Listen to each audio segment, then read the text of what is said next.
Chapter 1. Couri Mitchell. The Present. Shit, I cursed, staring at two bright pink lines before shifting my gaze toward the +4 on the digital test next to it. Life wasn't shaping out how I'd imagined it would. If anything, it showed me that not all of our plans were meant to unfold how we wanted.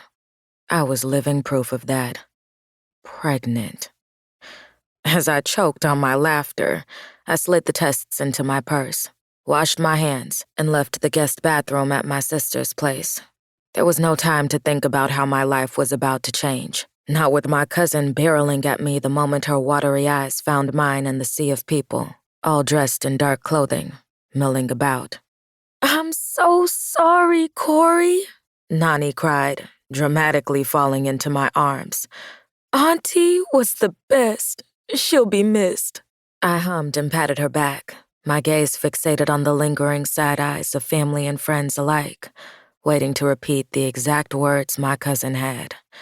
I figured Nani needed to be consoled more than I did, so I let her get it out and then stepped away to accept words from the rest of the guests. I allowed people to apologize for my mother's death for a few minutes. The more they used the 5-letter word in an obscene variation of sentences, the number I became to it. My heart didn't ache anymore, and my hands had finally stopped shaking since getting the news. It took 1 week to plan her funeral, 7 whole days to follow her carefully laid out instructions, right down to the type of casket and burial outfit.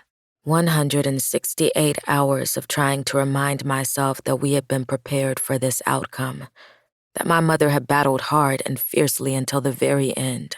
She was the epitome of strength and the perfect example of accepting when being strong wasn't the answer.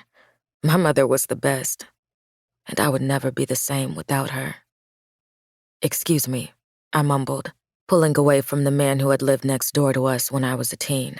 He still smelled like cigarette smoke and something stale I couldn't quite place. I gagged a little while I walked through my sister's home, into the kitchen, and then out the back door onto the oversized deck her husband had built recently. One side was stained a dark chestnut shade, while the other still had the store-bought light tan color. Grateful for today's crisp air, I sucked in as much as possible, and then released it a few times. The wind rustled the thick brush of trees around the yard, and I watched the leaves shift in that direction as it blew. "What do you think of the chestnut?" King asked as he stepped beside me and tossed his arm over my shoulder. I leaned some of my weight into him and sighed. Kingston Journey and I grew up together on Detroit's east side. I was 5 years younger than them, but knew they'd been starry-eyed for one another from the day he and his mother moved in next door to us.